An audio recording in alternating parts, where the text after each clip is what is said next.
Bonsoir Jérôme Gage. Bonsoir. Bienvenue, vous allez bien? Très bien, merci. Bienvenue sur France Info dans le Pour et Merci. Contre. Avant de rejoindre le plateau et de rejoindre Paul et Nathan, je voudrais qu'on regarde ensemble cette petite vidéo, un petit extrait, et puis on va le commenter juste après. J'ai une meurtrissure terrible à dire devant ce congrès, que pour la première fois de ma vie, j'ai dû dire de l'homme que j'ai aimé profondément, qu'il est devenu un salopard antisémite, avec des propos qui sont pour nous absolument insupportables. J'ai une meurtrissure terrible à dire devant... Je replace dans le contexte, on est en juin dernier, au congrès du PS, et vous étiez donc très en colère contre qui? Contre Jean-Luc Mélenchon. C'est à ce moment-là que, j'ai envie de dire, la goutte d'eau a fait déborder le vase, que vous vous êtes dit, cette fois, la rupture est bel et bien actée? Non, c'est un an auparavant que la rupture a été actée. Non, vous n'avez pas vu aussi furieux? Non, parce que là, je m'exprimais devant quelque chose qui est important pour moi. Le Parti Socialiste, c'est ma famille. Et un congrès du Parti Socialiste, François Mitterrand disait les congrès du PS, c'est la Pâque des socialistes. Donc je prends au sérieux ce moment-là. Et dans ce moment où c'est un des éléments du débat qui traverse le Parti Socialiste, c'est-à-dire le rapport à la France insoumise, c'est la première fois, dans ce moment solennel, que je peux exprimer ce que j'ai exprimé dans des articles, dans des tribunes ou sur des plateaux de télé, de ce qui s'est passé tout au long notamment de l'année 2024. Et si j'ai ces propos extrêmement durs, c'est parce qu'avoir dit... après avoir refusé de voir cette réalité pendant longtemps, c'était dur pour moi. J'ai été obligé de la constater. Et vous mettez des mots dessus. Non, mais je mets un mot parce que c'est pas des mots à la légère. Moi, la rupture, elle se fonde. Je suis un homme qui est très attaché à l'écrit. Elle se fonde sur un texte qu'écrit Jean-Luc Mélenchon sur son blog en avril ou en mai 2024, donc presque un an auparavant, où je considère pour la première fois, pour que cet homme de lettres qui cisèle chacun de ses mots, dès l'instant où il les écrit de cette manière, c'est qu'il veut d'une certaine manière que je dise ce que j'ai dit à ce moment-là. Parce qu'il vous traite aussi de lâche et de délateur à ce moment-là. Entre autres. Ces mots-là, à eux, ne suffisent pas à taxer quelqu'un d'antisémite. Mais il a une formulation essentialisante. La laisse de ses adhésions. Qui consiste à considérer qu'il est amusant de me voir m'agiter autour du piquet où me retient la laisse de mes adhésions. Le point de départ est un désaccord, qui peut être un désaccord purement politique sur l'interprétation du drame de ce qui se passe en Israël et à Gaza. Et parce que je n'utilise pas ces mots, parce que je n'adhère pas à son orientation, à sa ligne, et que j'essaye de plaider, en fait, tout part d'une interview que j'avais fait dans la tribune à ce moment-là, où j'essaye de porter le courage de la nuance en disant que entre sionistes génocidaires d'un côté et antisémite invétéré de l'autre, on peut être capable quand même d'avoir une approche nuancée. Et c'est le refus de cette nuance qui entraîne les excès de Jean-Luc Mélenchon. Jérôme Gage, je ne vous présente pas Nathan et Paul. Bonsoir, Jérôme Gage. Bonsoir, je suis très content. Bienvenue. Nous aussi, on est ravis de vous accueillir. On va donc évoquer cette actualité politique chargée, nouveau gouvernement, le Cornu 2, première mesure forte, avec la suspension de la réforme des retraites. Est-ce que c'est une victoire des socialistes, ce qui s'est passé en début de semaine? Je pense que personne n'a intérêt à fanfaronner, à dire c'est une victoire ou pas. C'est-il que le mot victoire a été employé? Je sais, moi-même, je peux, par facilité de langage, parfois l'utiliser. Mais de la même manière, personne ne peut banaliser, édulcorer, invisibiliser ce qui s'est passé. C'est une avancée la plus significative qu'on ait réussi à obtenir depuis l'adoption de la réforme des retraites en 2023. Donc, on peut avoir un éternel débat, qui d'ailleurs traverse la gauche depuis très longtemps, qui est que une avancée vaut 12 programmes ou pas? Est-ce que c'est le compromis au service de mesures plus favorables versus le grand soir? Voilà. On était dans un rapport de force politique qui nous a permis pour la première fois de choper quelque chose. Et moi, je n'ai pas honte d'avoir chopé ça. Parce que depuis 2 ans, le sujet retraite, il était passé à la trappe. Je me suis opposé à cette réforme. J'ai fait campagne en 2024 pour proposer l'abrogation de cette réforme. Mais simplement, et là on a une différence de rapport au réel, ce qui pour moi est essentiel dans la politique, c'est que je ne suis pas de ceux qui, dès le soir des élections législatives de 2024, pouvaient dire eh bien on va appliquer un programme, tout le programme et rien que le programme. Ça c'est possible quand on a gagné les élections.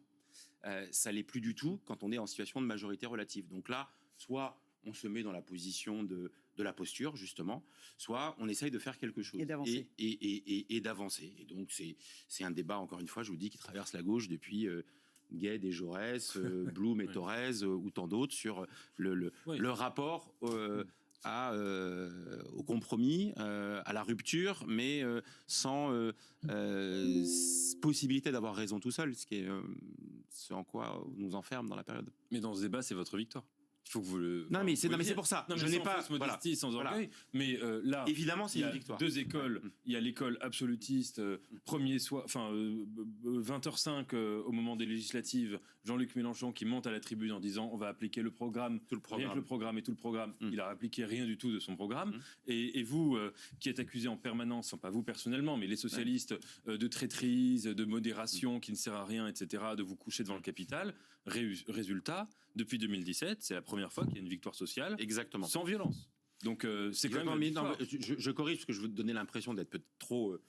Non mais dites-le. Modeste. Non mais parce que d'abord une victoire, elle se vérifie. Et là, on a quelque chose qui doit encore être concrétisé. Oui, bien sûr. Voilà. Il y a quelques étapes avant. Il y a encore quelques étapes, mais celle-ci, encore une fois, il y a 1 mois ou 2 mois, elle était globalement inespérée. Et on a fait preuve d'exigence sans intransigeance. Voilà. Et c'est ce chemin de crête qui, à mon avis, est celui qui singularise la voix des socialistes à l'intérieur de la gauche dans la période. Moi, je vous trouve très constant. Je trouve que votre gauche est utile au pays et que, ça a été dit, dans l'histoire de la gauche des socialistes, celle de la SFIO, puis du Parti socialiste, a apporté beaucoup plus au prolétariat et aux Français les plus modestes que la gauche révolutionnaire. Donc là-dessus, je suis d'accord avec vous surtout. Sur la notion de victoire, là où je mettrais un bémol, c'est que je vois arriver une petite musique sur ce budget qui, me semble-t-il, va pas être un budget de gauche. Je prends un seul exemple. Dans le budget 2026, le ministre de l'Éducation, le nouveau ministre, donc, prévoit environ 4000 suppressions de postes. Vous voyez, il va y avoir un certain nombre de choses. Il va y avoir plusieurs députés Renaissance qui vont dire à Emmanuel Macron qu'ils veulent pas voter l'amendement de suspension. Donc, sans dire, parce que c'est ce que disent certains sur votre gauche, que vous vous êtes fait rouler dans la farine, vous les socialistes, est-ce que finalement, cette première victoire va être confirmée par d'autres victoires, ou est-ce que la machine va se refermer sur vous et que finalement, malheureusement, c'est un budget antisocial qui va l'emporter à l'Assemblée nationale? Je pense qu'il faut poursuivre dans la même exigence, sans intransigeance que j'évoquais tout à l'heure, pour construire le compromis. Je vais illustrer mon propos. En septembre, les socialistes ont, c'est pas le bon terme, revendiqué, ou en tous les cas, affiché leur disponibilité pour exercer le pouvoir à Matignon. On disait, avant la nomination de Sébastien Lecornu, et enfin, au moment de la chute annoncée de François Bayrou, en disant écoutez, c'est le moment d'essayer les socialistes. Et qu'est-ce qu'on disait à l'époque? Parce qu'il faut toujours être constant et cohérent dans la durée. On disait nous construirons un compromis sur la base des propositions que nous avons mises sur la table, les propositions de la gauche, des socialistes, sur la justice fiscale, la taxe Zuckman, sur la suspension de la réforme des retraites, sur des mesures en faveur du pouvoir d'achat. Donc, nous formulons des propositions, nous construisons le compromis et on le crédibilise par le fait qu'il n'y a pas de recours au 49.3. Si on est honnête, et moi j'essaie toujours de l'être, à ce moment-là, ça voulait dire que ce n'était pas 100% de nos propositions qui allaient pouvoir voir le jour si nous étions en responsabilité à Matignon. Eh bien, ce que nous étions prêts à admettre en étant aux responsabilités à Matignon, il faut qu'on l'accepte dans ce moment-là. Et donc, moi je le dis toujours, un compromis, ça doit faire mal. Ça doit faire mal aux deux parties. Et donc, évidemment que si on rentre dans cette logique de compromis, il faut avoir l'honnêteté, à nouveau, de dire que ça ne pourra pas être un budget de gauche, ce ne sera pas le budget idéal que nous aurions fait en situation de majorité, et que donc il va falloir accepter justement ces compromis. Mais on a le droit quand même d'indiquer, là aussi j'aime pas le terme de ligne rouge, mais des éléments qu'on souhaite préserver. Et évidemment, il y en a quelques-uns qui sont, je ne veux pas dire un peu sacrés, c'est pas le bon terme en politique, mais qui nous posent des problèmes. Considérer que l'effort doit être fourni par les classes populaires et les classes moyennes et qui touchera leur pouvoir d'achat, ça c'est pas acceptable. Dans le budget de la sécurité sociale, c'est celui sur lequel je travaille le plus parce que j'ai un amour immodéré pour cette vieille dame de 80 ans qu'est la sécurité sociale, c'est pas acceptable de doubler les franchises médicales. J'étais déjà opposé aux franchises médicales quand elles ont été créées sous Nicolas Sarkozy. Je me battais quand la gauche était aux responsabilités pour dire il faut qu'on enlève cette horreur-là. Parce que au-delà du rendement et de la mesure, c'est le contraire de la logique de la sécurité sociale qui est un principe de solidarité, des biens portants vers les malades, des jeunes, des salariés vers des actifs, vers les retraités, etc., etc. Et là, pour la première fois, on introduisait ce principe terrible, c'est qu'on taxait les malades pour financer l'assurance maladie. Et donc, vous allez dire, c'est pas beaucoup. Au début, c'est 800 millions, 1 milliard sur 250 milliards. Mais on introduit le ver dans le fruit si on fait ça. Et en plus, ça a des effets concrets pour tout un tas de gens. Voilà. Donc, il va y avoir des mesures qu'on va devoir combattre. Et c'est là que vous indiquiez ce que certains parlent d'un piège dans lequel nous serions pour voter la suspension de la réforme des retraites. On parle des ordonnances aussi. On parle pour voter la suspension de la réforme des retraites, il faudrait que nous acceptions des mesures dégueulasses, pardonnez-moi l'expression, dans le PLFSS. Mais moi, j'inverse. Pour que Sébastien Lecornu honore l'engagement qu'il a pris devant la représentation nationale de mettre en place la suspension de la réforme des retraites, et c'est ça qui a été la condition de l'existence même de son gouvernement, alors pour cela, il va falloir que lui aussi, il fasse des compromis suffisants pour enlever ces horreurs, et c'est possible de le faire. Je ne donne qu'un seul chiffre, on ne va pas abreuver. Dans, par exemple, le budget de la Sécu, moi j'ai estimé entre 7 et 9 milliards sur les 670 milliards de ce budget, des choses qui nous posent vraiment problème. Et donc, si on n'est pas capable de les supprimer, de les remplacer par des mesures de recettes plus justes à la place de dépenses supportées par les classes moyennes, les classes populaires, les retraités, les assurés sociaux, etc. Si on n'est pas capable de trouver des économies qui font moins mal au quotidien et au pouvoir d'achat, alors on aura été nuls collectivement. Et je pense qu'on est capable de le faire, mais chacun va devoir... voilà, c'est la logique du compromis, mettre de l'eau dans son vin. Oui, mais moi, Jérôme Guedj, je vous suis sur la question du compromis. Il y a quand même une question. Quand on parle de la place qui est la vôtre aujourd'hui dans la gauche, la vôtre personnellement et la vôtre les socialistes. L'union de la gauche, c'est ancien. Mais chaque fois que ça a pu arriver dans l'histoire récente de la France, c'était toujours la gauche dite de gouvernement qui dominait la gauche la plus radicale ou la gauche la plus extrême. Et notamment Mitterrand, quand il fait le programme commun, c'est exactement comme ça, c'est pour bouffer les communistes. Aujourd'hui, c'est évidemment pour l'instant l'inverse. Ça veut dire que c'est quand même LFI qui est dominant d'un point de vue électoral. Alors, quelle est la cause ? On peut avoir plusieurs analyses. Mais est-ce qu'il n'y a pas aussi une cause qui est due à une forme de paresse intellectuelle ? À savoir que pendant que les socialistes sont en train encore de se demander ce qui n'a pas trop marché du côté de François Hollande pendant les 5 ans entre 2012 et 2017. Pendant que les socialistes, et je suis désolé, je ne dis pas ça contre vous, parce que vous avez été courageux contre Jean-Luc Mélenchon, mais se sont un peu couchés à plusieurs reprises devant la France Insoumise, en vendant des sièges. Olivier Faure l'a fait beaucoup. Eh bien, la France Insoumise, ils ont un mérite, c'est qu'ils rassemblent des universitaires, des intellectuels, ils bossent, ils font un programme, ils font un travail de fond, ils font un travail dans les quartiers, ils font un travail auprès de la jeunesse, et ils arrivent à créer une dynamique. Est-ce que vous n'avez quand même pas l'impression que donner des leçons à la France Insoumise, même si elles sont justes, c'est pour l'instant insuffisant eu égard je dirais, au travail politique de fond qui est fourni par le Parti socialiste.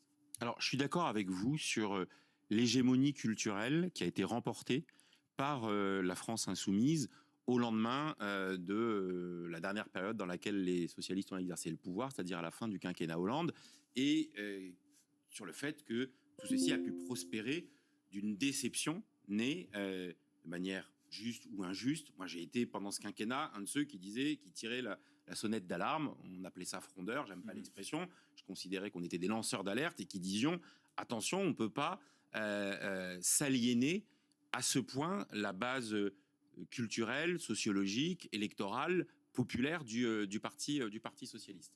Donc incontestablement, la France insoumise a prospéré sur notre propre effondrement et sur l'incapacité à reconstruire quelque chose de significatif après.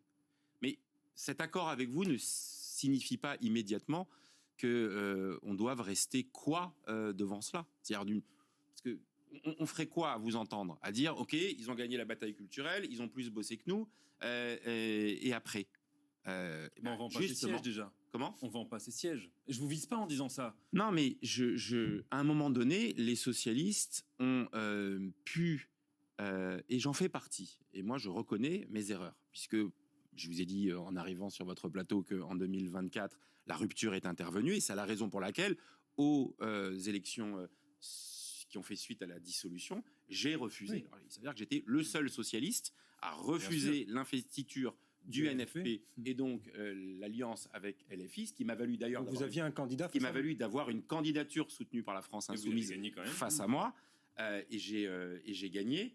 Mais pour autant, je le dis par honnêteté, en 2022, j'ai cru sincèrement que Jean-Luc Mélenchon et la France Insoumise, ils venaient de faire un score gigantesque à l'élection présidentielle, et ils proposaient à ce moment-là de faire ce rassemblement de la gauche et des écologistes.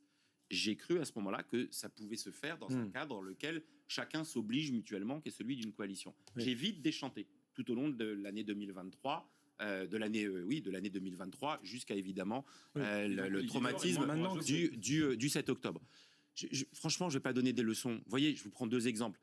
En juillet 2024 ou en juin 2024, le 9 juin, je suis le seul socialiste à dire je ne ferai pas l'accord avec LFI. C'est la position aujourd'hui officielle du Parti socialiste. En septembre 2024, ça fait le lien avec la discussion qu'on avait précédemment, au moment où, vous savez, on n'a pas encore de Premier ministre, on a cette majorité relative. Je suis le premier à dire il faut travailler sur une suspension de la réforme des retraites plutôt que de continuer à dire le programme, tout le programme, rien que le programme. À l'époque, on me tombe dessus, les insoumis, c'est normal, mais même certains dans la famille socialiste qui disent « Ah ben non, tu peux pas dire ça ». Bon, ben voilà, c'est pas grave. Et je préfère avoir raison un peu... raison, c'est très présomptueux. Un peu avant là-dessus, non, mais là-dessus, mais en tous les cas, voilà, de poser des éléments vers lesquels aujourd'hui converge la majorité des positions du Parti socialiste, tant mieux. Voilà. Et cette clarification, alors là où vous avez raison, on a encore du boulot devant nous. C'est quoi la singularité de l'offre politique socialiste dans la perspective de l'élection présidentielle? Ce qu'on vient de faire là dans la période qui vient de s'écouler, c'est qu'on l'a incarné dans la méthode. Voilà. Vous avez parlé de gauche de gouvernement. En fait, j'aime pas cette expression parce que dans le passé, c'est le sentiment pour beaucoup que un peu négativement. Mais non, parce que cette gauche-là, elle a plus pensé à être de gouvernement qu'à être de gauche. Voilà. Donc l'expression, elle est auréolée d'une suspicion, sinon de trahison, mais en tous les cas d'édulcoration tellement forte de ce qui doit être au cœur d'un projet de gauche. Être authentiquement de gauche, c'est, enfin, je sais pas, moi, c'est la synthèse jaurétienne. C'est la question sociale et la question républicaine, les deux allant de pair, c'est-à-dire la centralité de la question sociale, le travail, les retraites, la dignité du travail, et en même temps, sans toucher au creuset républicain sans lequel il n'y a pas de nation commune. Et donc l'universalisme républicain, la laïcité, autant de sujets qui ont parfois été par-dessus bord, parce que sur une partie de la gauche, et notamment de la gauche radicale, désormais, il faut être...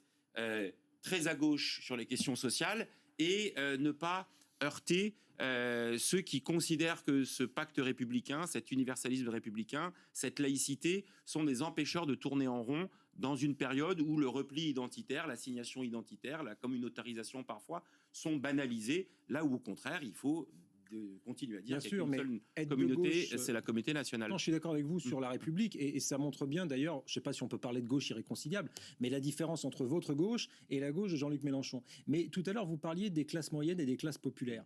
Aujourd'hui, elles votent RN. Elles votent RN, les classes populaires. Alors, on nous dira, il y a toujours des petits malins pour nous dire, oui, le premier parti, c'est l'abstention. C'est vrai. Mais malgré tout, le Rassemblement national, tous les anciens fiefs socialistes, communistes, du nord-est de la France, des bassins ouvriers, des bassins miniers, la campagne, aujourd'hui, une bonne partie des départements ruraux votent pour le Rassemblement national. Comment la gauche, aujourd'hui, peut renouer avec cet électorat-là? Et est-ce que ça suppose pas aussi, vous parliez des questions républicaines, de parler aussi des questions régaliennes, évidemment, de parler d'insécurité, de parler d'immigration, pas avec les solutions du Rassemblement national, évidemment, mais que vous proposiez des solutions, parce que les Français les plus modestes, ils s'inquiètent aussi pour l'insécurité, ils font le lien entre l'insécurité et l'immigration, et tout ça, dans le pays, est-ce qu'on n'a pas eu tort à gauche de le balayer d'un revers de main, du genre c'est pour les fachos, nous on est au-dessus de ça, on ne va pas en parler? Est-ce que c'est pas ça un des péchés originels de la gauche Terra Nova? Alors c'est exactement la faute qui consiste à ne pas traiter les sujets de préoccupation parce qu'on considère qu'ils ont été mis en avant par d'autres, en l'occurrence par le Rassemblement national. Moi, je n'ai aucune pudeur sur la question de la sécurité. J'aime trop les services publics et les politiques publiques pour ne pas me poser la question de questionner l'efficacité de toute politique publique. Et la sécurité est une politique publique. L'immigration est aussi une politique publique. Et donc, c'est parfaitement légitime de questionner, est-ce que ça marche? Est-ce que les principes directeurs qui l'animent sont les bons encore aujourd'hui? Et vous voyez, sur tout un tas de sujets, je refuse le campisme. Et donc, par exemple, en matière d'immigration, entre le sans-frontiérisme irréaliste de certains et l'immigration zéro d'autres et la stigmatisation permanente de tout ce qui n'est pas français de souche, les deux sont aussi irréalistes l'un que l'autre. Il y a une politique publique, l'immigration. Est-ce que et puis c'est une politique de souveraineté. Et dans la période, je pense que c'est un élément essentiel. On peut pas se battre pour la souveraineté pharmaceutique, pour la souveraineté industrielle, et considérer que on n'a pas là, c'est un des éléments constitutifs d'un État ou d'une nation, que de décider qui peut rentrer sur son territoire, dans quelles conditions il peut le faire. C'est pour ça que moi, je ne cède pas à l'angélisme d'un sans-frontiérisme d'une partie de la gauche qui a pu ruisseler, y compris à l'intérieur du Parti socialiste, et qui l'a piégé. Cette gauche des bons sentiments, évidemment qu'il faut l'avoir, mais ça se fracasse quand, appliqué à une partie de notre électorat, ils disent mais concrètement, qu'est-ce que vous faites, qu'est-ce que vous proposez pour faire ce qui n'est pas un gros mot, qui est réguler. La régulation de l'immigration a toujours été, vous savez, moi, un jeune haut fonctionnaire, j'ai travaillé avec dans la préparation de la loi de Chevènement en 1997, autour de Patrick Veil, et on venait là à un moment après les excès de la loi Debré précédente, mais on a le CESEDA, enfin le Code de l'entrée et de séjour et des droits des étrangers. Cette loi-là, c'était une loi qui essayait d'avoir ce chemin de crête où on a pu avoir des mesures de facilitation dans certaines situations. Ça a été la reconnaissance du titre vie privée et familiale, mais dans le même temps, de durcissement d'un certain nombre de points pour rendre plus efficaces les reconduites à la frontière, sujet sur lequel on a continué à se fracasser parce qu'on l'a déconnecté. Je vais vous dire, hein, on peut parler longuement de ces questions-là.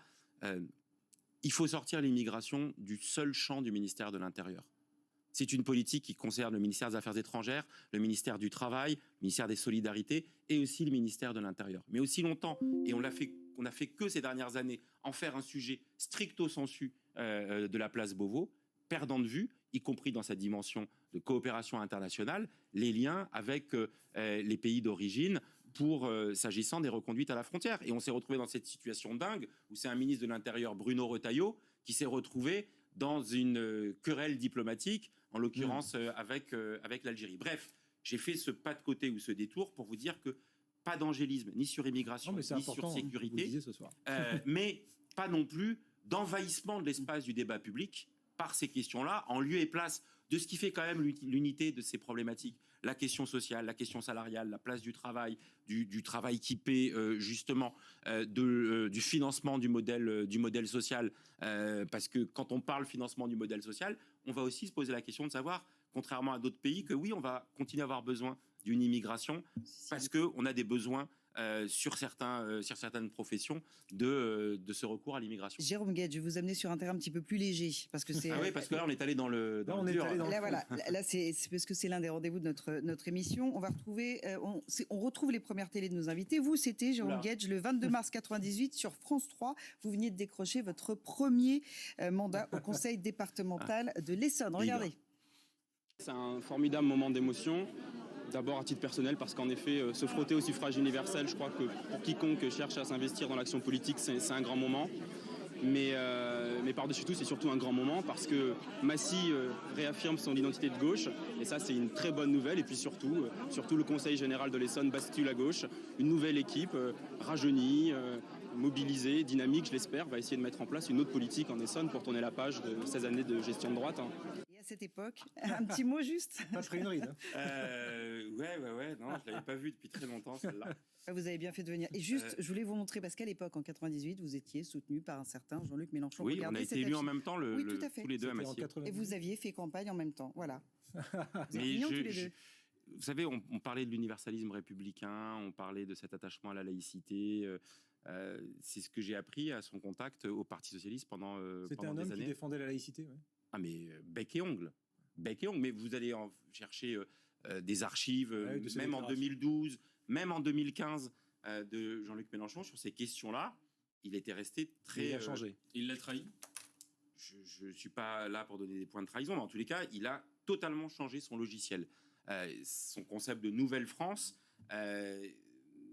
tourne le dos, je trouve, à la logique du creuset républicain, de cet universalisme républicain.